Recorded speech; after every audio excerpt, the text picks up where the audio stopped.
Capítulo 18. Criando Raízes, por Augusto Borges. Em 2017, uma árvore muito famosa caiu em um parque nacional na Califórnia. Trata-se da Pioneer Cabin Tree, uma sequoia gigantesca de aproximadamente 1000 anos de idade e 33 pés, ou seja, 10 metros de largura. Uma tempestade conhecida por Pineapple Express, que todos os anos aflige aquela região, foi a gota d'água para trazê-la para baixo. Por muitas gerações, aquela árvore foi um ícone turístico da Califórnia. A internet está cheia de fotos mostrando carros passando pelo meio dela.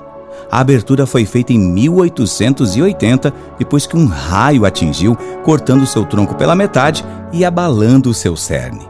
Antes de ser atingida pelo raio, a árvore tinha aproximadamente 280 pés, 85 metros de altura. O que restou do seu tronco e que caiu com a tempestade de 2017 media apenas 150 pés, 46 metros de altura. Há muitos anos, turistas passavam pelo túnel da árvore com seus carros.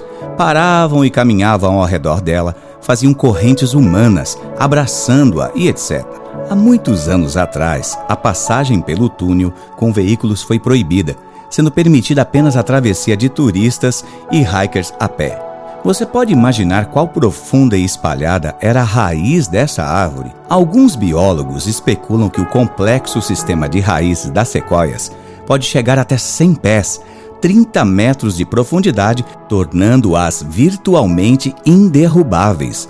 Você não acha curioso que por mais de 1000 anos essa árvore se manteve firme aos ataques das mesmas tempestades?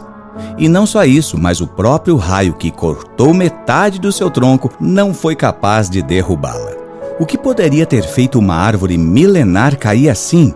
A resposta está sendo um estudo que os cientistas conduziram depois de que algumas outras árvores da mesma região também caíram. Ao analisar cuidadosamente diversos fatores, como a estrutura dessas árvores, as condições geológicas, o clima e as variáveis às quais elas foram expostas, eles chegaram a uma conclusão interessante. Por causa do caminhar diário de milhares de turistas ao redor dessas árvores, suas raízes acabaram sendo abaladas, apodreceram e, com isso, o tronco passou a não receber alimento de maneira adequada, tornando-se fraco e instável. Estando nessa situação, quando a tempestade de ventos e chuva forte vieram, não precisou muito para jogá-las ao chão. A solução então foi cercar estas árvores, isolando-as dos turistas e dos hikers, protegendo assim suas raízes. Mas o que tudo isso tem a ver comigo e com você? A Bíblia diz que nós também somos como árvores, e assim como as sequoias são expostas a fatores climáticos e geológicos, nós também somos. Vamos ler isso na palavra de Deus. Bendito o homem que confia no Senhor e cuja esperança é o Senhor, porque ele é como árvore plantada junto às águas, que estende as suas raízes para o ribeiro e não receia quando vem o calor, mas a sua folha fica verde e no ano de sequidão não se perturba e nem deixa de dar frutos. Jeremias capítulo 17, versículo 7 ao 8. Veja bem, querido irmão, o que derrubou aquelas sequoias não foram as tempestades que todos os anos, por mais de 1 milênio, bateram forte contra ela, sacudindo-a de um lado para outro. Nem mesmo um raio pôde derrubar a tão famosa Pioneer Cabin Tree. Mas, quando suas raízes apodreceram, bastou um vento forte para acabar com toda a sua beleza e imponência. Raízes podres perdem suas habilidades principais, que são sustentar e alimentar a árvore. O profeta Jeremias nos comparou a essas árvores.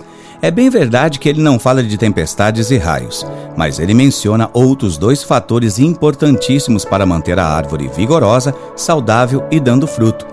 Ela é plantada junto às águas. Para nós, essas águas são o Senhor Jesus. Ele é o nosso alimento, nosso suprimento e a nossa fonte de vida. O texto diz que, vindo o calor, a folha fica verde. Podemos interpretar o calor como sendo as situações de pressão que enfrentamos. Só quem está plantado junto ao Senhor se alimentará dele. As águas têm os nutrientes, mas é só para quem está perto. Jesus disse que no mundo passaríamos por aflições, mas que deveríamos ter bom ânimo, porque ele venceu o mundo. Então a receita para resistir aos ataques do maligno é estar bem espiritualmente, é estar bem nutrido pela palavra da verdade. que estende suas raízes para o ribeiro. Aqui está uma chave poderosa para podermos resistir aos ataques do diabo ou para quando o dia mau chegar. A duração do calor não está explícita, mas quando ele fala da sequidão, ele diz que é 1 ano. Em outras palavras, aqueles que têm vivido de doses homeopáticas da palavra de Deus, talvez até terão energia espiritual suficiente para lutar contra pequenos ataques do diabo. Irmãos assim estão sempre vivendo algum tipo de luta ou desafio. Raramente eles têm alguma vitória ou bênção para contar. Mas para resistir a ataques duradouros, persistentes, é preciso estar forte espiritualmente. Observe que o verbo usado é estender, indicando uma condição permanente. O texto não diz estendeu ou estendendo. Na vida de todo homem, de toda mulher de Deus, virão tempestades que irão balançar as suas estruturas. Pode ser na forma de uma crise familiar ou financeira, ou um casamento pode ser abalado. Filhos podem decidir andar por caminhos sombrios e tantas outras situações.